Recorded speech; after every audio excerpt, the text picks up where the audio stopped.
Great. Thank you so much for coming to my talk. I'm really excited to share with you my talk on distributed tracing. My name is Lita Cho. I work on the networking team over at Lyft, and I'm here to give you more of an intro. This talk is really meant for people who has never, they've heard of distributed tracing, but they don't quite know what it is or like what it's used for. So this talk is meant for you to explain like what distributed tracing is, what is it good for, and like give concrete examples of how it solved some of my problems and how we rolled it out at Lyft. For some reason, my mouse isn't working. Oh, there you go. So before I jump in, I wanted to explain my background a little bit. So I've been working at Lyft for 4.5 years, and in the first part of my career, I worked on Lyft Line, rolling out features and launching Line to all the different regions, and now it's like used nationwide, which is pretty awesome. And then I switched over to infrastructure, and it's really cool to be able to bring that product knowledge over and apply that to infrastructure and make engineers more productive and be able to have them ship code using the tools that you've built.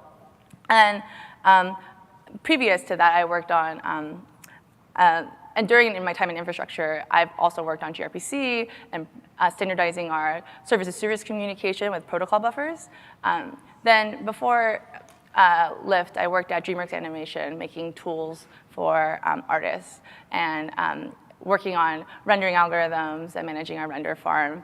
And it's been pretty cool throughout my career. I think I really enjoy making tools and making other people more effective. And distributed tracing is one of those tools that once you teach someone what it is and how it's useful, they get really excited about it.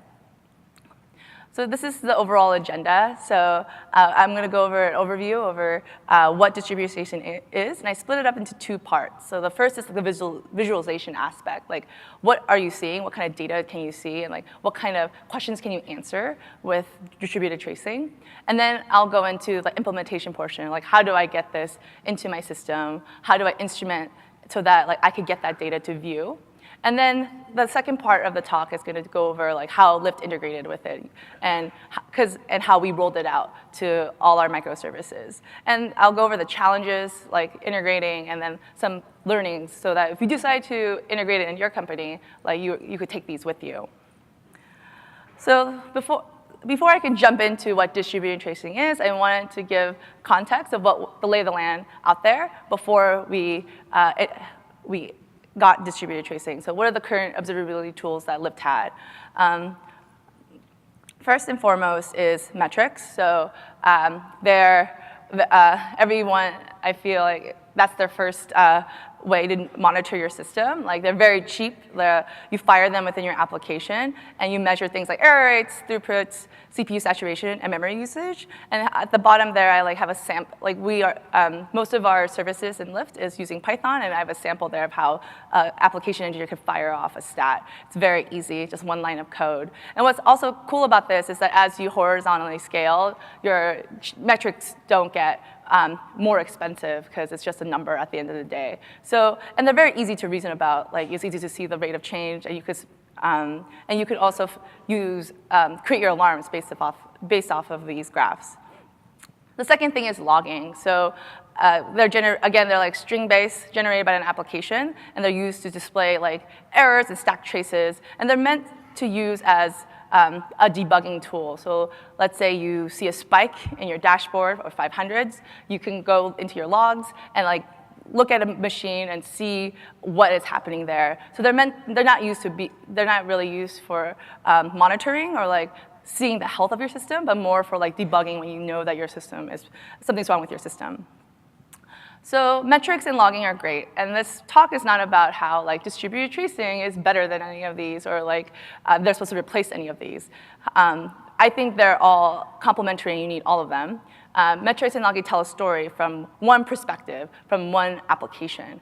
And this was pretty good for us for a while because we were a monolith. So back in the day, Lyft was a PHP monolith, and all the transactions happen in one of the same computer. And so a stat and log you could stat and log off of this monolith, and it could show you the whole request flow, because it was a single process. One request took one process in the same box. So that worked really well for us. But then we started moving over to microservices, and now like requests started going through multiple computers, doing multiple network hops, and now it's kind of hard to reason about like why like a write request failed, because there's a lot more dependencies and more logs we need to stitch together. And we did it for a little while. We added like an identifier for a log per request, and we could search off of that identifier, like a request ID or a write ID. But then, and then you could like search for that ID and like kind of figure out what's happening. So here I'll go through a normal flow of how like I would go debug. Let's say I see a spike of 500s, and I found like a write ID that went through that got that 500, and I'll show you like my debug flow in the log metric world. So I go searching for a write ID, and I notice here that it went through like these services, like we group ASGs by services. So, and here are the timestamps, right? So I could tell that there was some ordering where like the topmost log is the most recent, and the bottom is the oldest. And here I'm creating this mental model in my head that like, oh, like this write request went through Envoy, and then we talked to public API, then writes API, and then the API service. However, like that worked well for like when we were like 10 services, but now we're like way more than that. A single request can go through 20 and 30 services, and we have now like over 500 services today. And each request can, like one write request can go through 200 plus RPC calls. And yeah, so now our system is way more complex. So I don't want to go through pages and pages of logs trying to figure out what the root cause was, or what even like answering the question of like what does this request depend on is now a lot more complicated. So yeah, there's like way too much to fit in my brain. Is there a better way to display this data that's digestible and like show me exactly what I care about versus like sifting through logs? I mean, sure, we could make a better query language or like basically come up with ways to make it work with logs, but is there a better way? So that is what distributing tracing is trying to solve. It's trying to solve the fact that now requests go through many systems and many microservices, and trying to show you that data in a way that's digestible to the human, and do root cause analysis quicker, and answer the questions about your system a lot faster. So here's that same example in like a distributed tracing form. So notice here the top level is the root trace. So that's that's where the request started off. And notice here that there's a span. So each row is known as a span, and that signifies a unit of work. And each span must have like a name, so like an operation name, and it must have a time, like it must have a start and end time. And that shows you like the latency. And so as you can see here, as you go down the rows, and they're nested, and that means that like that unit of work, that Envoy call made a network call to public API, like ingress and egress. So like it came in and it came out of that box, and made another call to Rise API, and again to the API service. And at the rightmost corner, it shows you timing information of how long that unit of work took. So let's go to more like a less complex example, like a more contrived example. So here we have like a client and a web server, and the web server talks to two microservices and one database.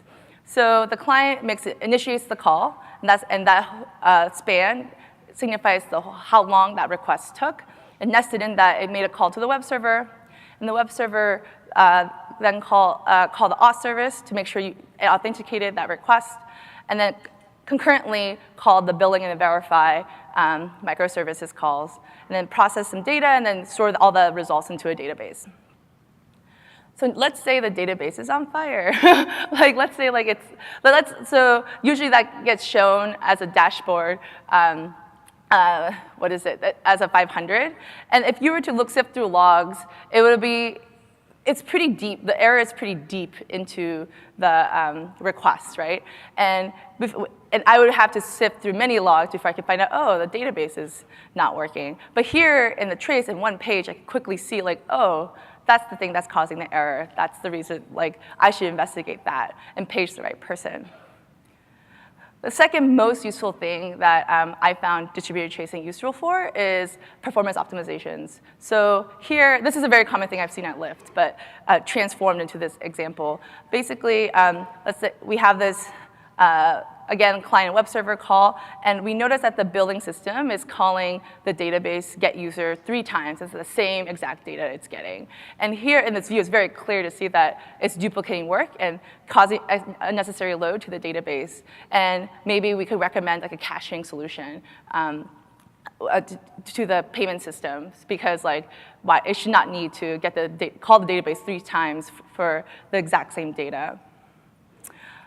Okay, so this is great. Like, there's like, this visualization is very useful. Like, I like, it stores a lot of data in one place.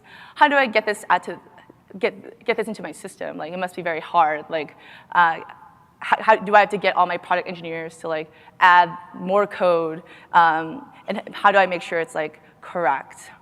And yeah, there were a lot of challenges of there are challenges to adding distributed tracing into any system. One is the fact that like we have a polyglot microservices architecture. So we support both Go, Python, Java, and PHP, and we don't want to have to write clients for every single language for this, and also trying to trying to get libraries written for this. As we add more languages, we don't want to add more client libraries, or like libraries for distributed tracing. The second thing is we do not want product engineers to think about instrumentation. And there's many reasons for this. One is the fact that it's hard to get engineers to change their code. They just want to focus on shipping features, and they just want to they just want to hit their OKRs, right? They don't want to go back and like look through all their legacy code and add like these instrumentation code into every endpoint. That's a lot of work. And tracing is not very useful if like one service instruments. It's like the network effect. So the more microservices that instrument with distributed tracing, the more useful it is. So like the fact that to convince the first engineer to move over, and they're not going to see any benefits for quite some time. Secondly, we don't want product engineers to make mistakes as an instrument, right? So if the data like is mislabeled, or like they don't pass in the right tracing ID, then they don't get hooked together, and now the distributed trace doesn't make any sense. Lastly, we want to be able to standardize. So we want like the names of the traces to be consistent. Like we want, let's say we want every single ingress trace to have like the endpoint path name, or like we want the start and time to be exactly the same. Like those really matter, because like if you're going to make decisions on them, like they need to be standardized and accurate so that people can make good assumptions, right? We don't want every single, we don't want people to read the code of where the instrumentation was taking place, because it's different for every service. That's not as useful. The other option people have thought about is like, you could monkey patch all of this to all the services. So like, let's say like you use like a web framework, and you can monkey patch it there. One, that doesn't really work for like languages like Go, but secondly is also it's not great if like things were to go wrong, and then like you as an infrastructure team is stuck with all the support burden to like fix it, versus like the product engineer to be able to fix it themselves. And it's also not a very like nice thing to just do it behind the scenes, and then they're not aware, because and also it's easier to make mistakes this way. Last, and of course, is we don't want vendor lock-in. So let's say if we were to use like a vendor-specific instrumentation library, then like we at Lyft, we want to be able to switch between vendors and like try different tools as the industry changes, and it will be really, and we don't want to do a huge migration if we wanted to switch to a different vendor. So this is what OpenTracing is trying to solve. OpenTracing is a CNCF a project that is trying to standardize all the instrumentation in distributed tracing. One great thing is that it's basically an interface where all you have to do is like, and they have implementations of many different languages, and all you have to do is adhere to this interface, and then what you get all the benefits, and the vendors all have to implement on the collector side that interface, and then you could swap out vendors very easily. Again, it's supported by the CNCF Foundation, and it has libraries for many languages. So it supports all the languages that we use, such as Python, Go, and Java, and PHP. And yeah, it's vendor neutral. The idea here is to make it so that how you're emitting the data is different from who's collecting it. And that way, like, you instrument your code once, and then you don't have to worry about like migrating over to a different vendor. You could just swap them out pretty easily. So let's do a concrete example of like what this looks like in Python. So this is how you would initialize the tracer. So you do have to initialize specific, and this is going to change depending on what vendor you use. I'm showing two examples here, one with Lightstep and the other with Jaeger, which is an open source tracing solution. And Lightstep is a paid vendor. So it's pretty simple. You instantiate the tracer. For Jaeger, you set up a configuration and then pass that configuration in to instantiate the tracer. In Lightstep, you just pass in your authentication into the constructor.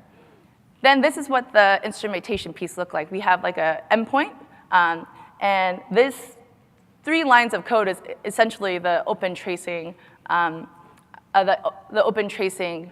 instrumentation code. It's not that much. So with that with statement, when you exit out of that with statement, that's when the timing starts. The beginning of it is where it starts, and then when it exits out, that's when it stops the timing. And that's like the basics of it. You could add more code here to add tags or like add like baggage data as well, but for the most part, that's all you need to get to fire off a span. And here's like I know this is a pretty, there's a lot going on here in this picture, but like this is, but this is how the Jaeger collectors work. So basically you have your application layer and then your OpenTracing APIs, and then that piece of code is firing off to the Jaeger client. And there's an agent, Jaeger runs a sidecar agent that collects that data, and that's mostly for configuration. So if you want to do dynamic sampling, or like you want to configure it dynamically, that's what that agent is there for.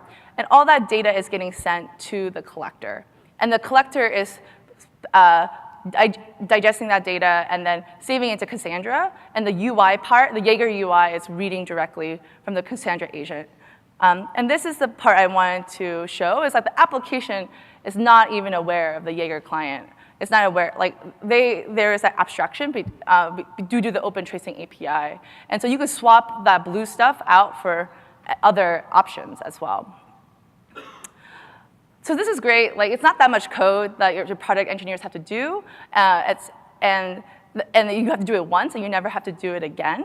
But they have to still edit the code.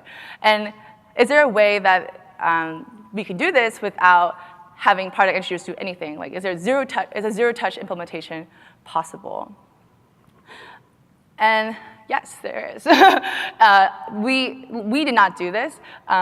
We ended up using Envoy and the service mesh to get tracing out to all the services, and which is a very powerful concept.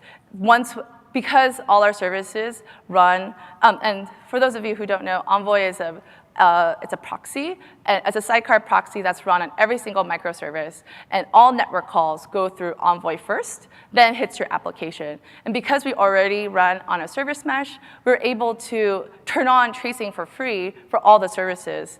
And Envoy is the one that's spinning up all the spans.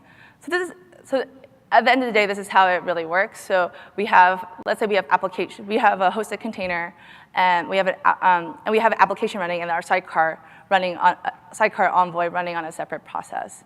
Envoy is the one that is sending the spans.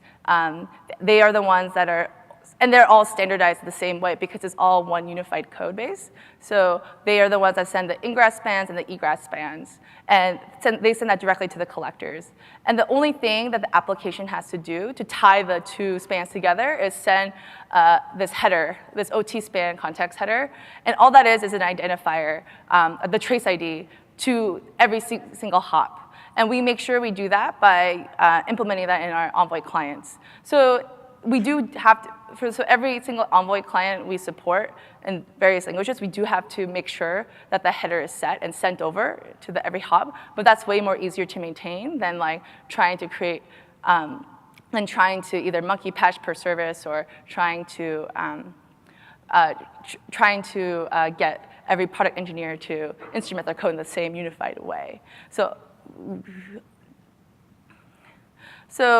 that's essentially that's how we rolled it out. We were able to add instrumentation data to Envoy, and we were able to get tracing for free instantaneously as we rolled out this code change in Envoy.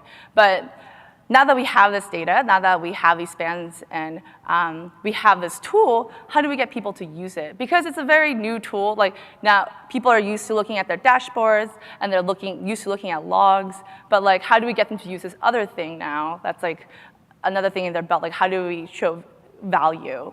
The biggest thing that we did was integrating it into people's workflows as quickly as possible. So this is at Lyft we use Grafana. The Grafana dashboards, and that's what people look at every day. And we added these dots here, and each dot is a link to a trace. And so when you click on that, you are able to see, get a trace view of, like, let's say you see a spike in 500s, you would click on a dot within that graph, and it'll show you a trace that resulted in a 500. So we quickly try to get you into that context and show you the traces that are useful for you as quickly as possible, and you can still interact with the tool that you're used to. Second thing is we also added traces into pager duty rotation. So like when you get paged and there is a trace available, or we will link you to that trace. So let's say you got paged for like high latencies or 500s, we'll show you an example trace for you to help debug. And so integrating with tools that people are familiar with was really essential for adoption. So yeah, the biggest takeaways is like integrating with Envoy was a huge win so that we didn't have to get engineers to edit any code, and we get that network effect instantaneously. You could achieve something similar with libraries, but the thing is that that zero-touch experience, the fact that like no one had to edit any code, was very powerful. And then we wanted to tie everything together as much as possible. So like we want to use the tools so that logging, stats, and tracing should reference each other, and like try to work seamlessly as much as possible, so that people get used to the idea of like why are traces useful? Like we don't want people to go looking the tracing UI and like trying to look for looking at your first trace is a pretty jarring experience. So like trying to give you the traces that are most useful to you in your service was essential for adoption. And lastly, sampling. I didn't have time to go, well, I didn't make a slide for sampling strategies, but sampling is quite hard. Because like there's a lot of data that once we started increasing the number of microservices, sampling, we had to start sampling because we were just emitting so much data, and sampling, figuring out the right sampling strategy is quite hard because it's very business related. Like how I sample at Lyft will be very different from how you sample at your company. So I just basically touched like the tip of the iceberg. There's way more information out there. If you're interested in learning more, I definitely recommend starting off reading the OpenTracing homepage and getting familiar with like the instrumentation libraries. Yuri, who is the creator of Jaeger, he has really great OpenTracing tutorials where you have like a CRUD service and you start adding instrumentation, and seeing the spans that you emit into a UI and gives you a concrete idea of like what is happening. He's also here at this conference, so feel free to reach out to him. He's happy to talk about tracing as well. If you want to go really deep, I recommend reading the Dapper paper, which is Google's tracing tool, and that's where all of this all started. And it's a very easy read, and if you want to see like how it all started, where it originated from, I highly recommend reading that. And lastly, if you want to see a talk about how you can apply tracing to chaos engineering and like how you could leverage that data into where to inject fault next, I recommend watching the talk about orchestrated chaos. Thank you. That's the end of my talk. I really appreciate you coming to my talk.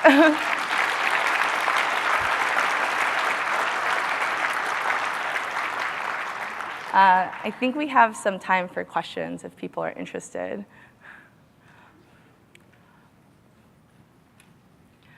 Or maybe, oh, what? Oh, yeah.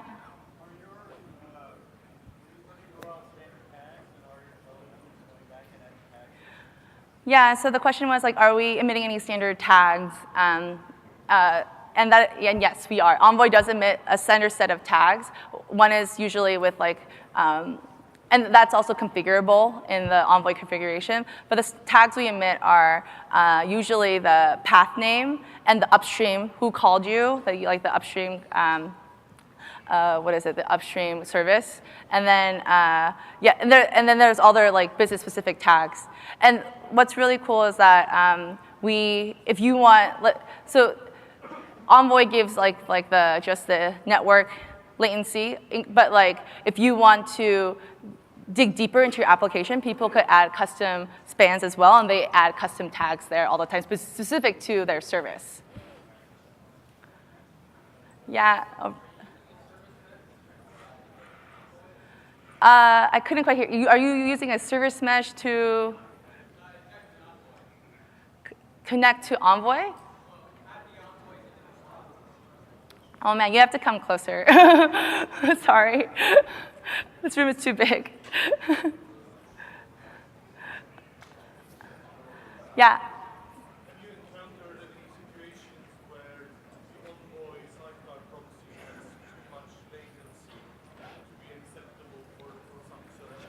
So the question is that have you encountered an issue where the Envoy latency is not acceptable for a service?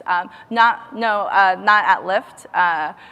For the most part, it's not. Envoy is written in C++ and it's very performant, and so we have not noticed, even through looking at the distributed traces, like we have not noticed any big latency effects due to Envoy, because we send it like.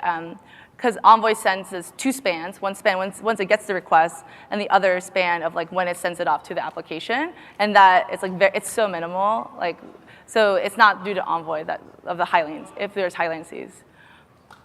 Yeah. So are you using a service mesh to inject envoys? Are we using a service mesh to inject envoys? I'm not sure if I understand your question, because Envoy is being run as a sidecar and it creates that service mesh. And so all network traffic is going through an Envoy before hitting the application through localhost. Yeah.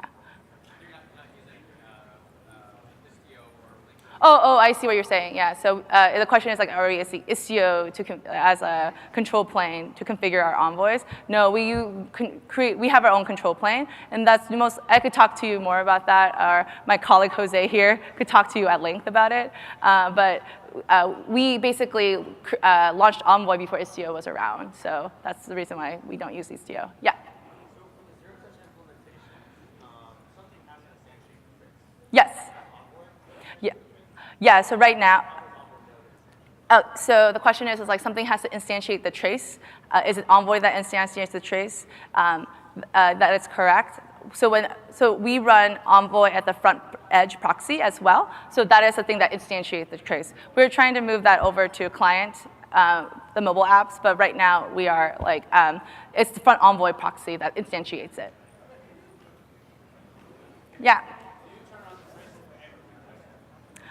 Do we turn on tracing for every request? Yes, except the only thing we don't turn it on for is gRPC streaming because of the fact that tracing was designed like our traces are designed to only handle a finite amount of time for the length of the trace, and streaming can go on for like an hour or two, and at that point the traces don't make sense, where they become so long that it's hard to digest. So we're trying to still figure that out. The question is, do we inject TLS in our service mesh? We're in the process of injecting TLS. Have we had to? The question is, have we had to rewrite our? Wait. Yeah. So repeat. So. If you make an outbound request, you typically use HTTPS from your cluster. Perhaps are written that way. Yeah.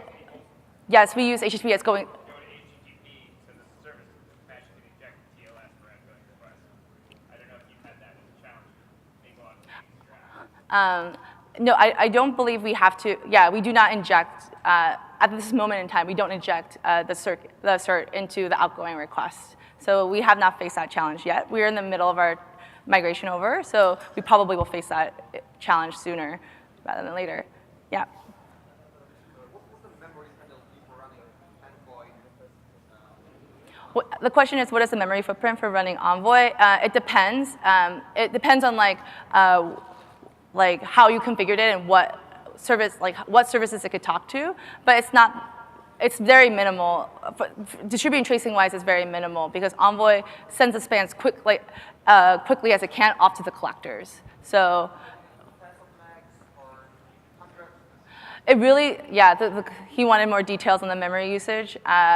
It really depends on how it's configured. It could be in the tens of megs to hundreds of megs. I've seen it all, depending on how it's configured.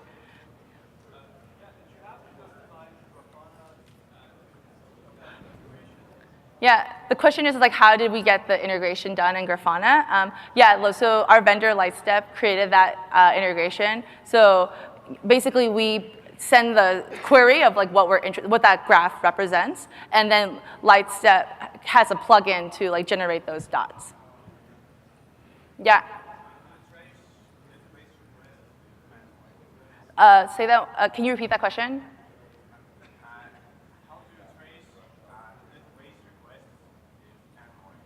The question is, how do we trace the base request with Envoy? Database. So yeah, how do we trace our database requests with Envoys? Oh, I see. So we do. How it works is that all database requests goes through Envoy outbound. We don't measure it when it's at the database because we don't have a proxy on our database. So we can only measure like how long it took to egress out to the database and come back.